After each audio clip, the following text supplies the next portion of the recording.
haddaba garsoorayaasha aan rabno maanta inaan liiskooda halkan ka sheegno waa garsoorayaal runtii muddo dheerna ka shaqaynaya garsoorka qaarkoodna muddo dhow ka shaqaynaya oo runtii xukuumadaas aan ka hadalnay oo dhan fuliya sidaa darteed xafiisku asaga oo gudanaya waajibaadka sharci ee saaran wuxuu laga bilaabo maanta ama aan iraahdo maalinta uu saxiixay madaxweynaha wareegtadan uu u sheegayaa dhammaan hay-adaha ay khusayso in ay soo baxday wareegtadaas oo ka soo baxday xafiiska madaxweynaha lana gaarsiiyey dhammaan hay-adaha ay khusayso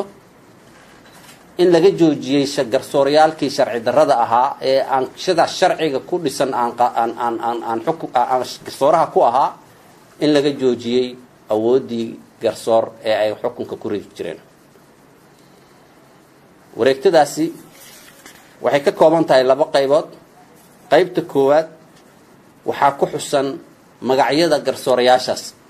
qaarkood qodobka labaad ee wareegtada waa qodobka aan rabo inaan si fiican u qeexo maxaa yeelay magacyadu intooda kale waa qoran yihiin qodobka labaad ee wareegtada wuxuu cadeynayaa 22 qof ayaa hadda liiska ku qoran dhammaan dadka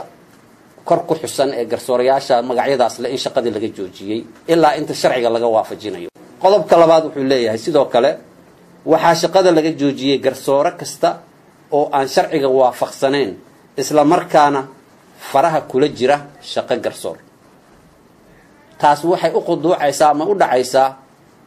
garsoorayaasha magacyadooda lagu xusay kor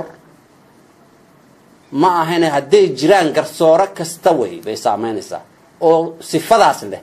oo sifadaas sharciga aan lahayn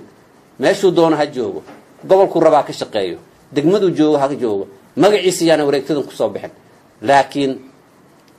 qaanuuniyan waa laga joojiyey shaqadii garsoor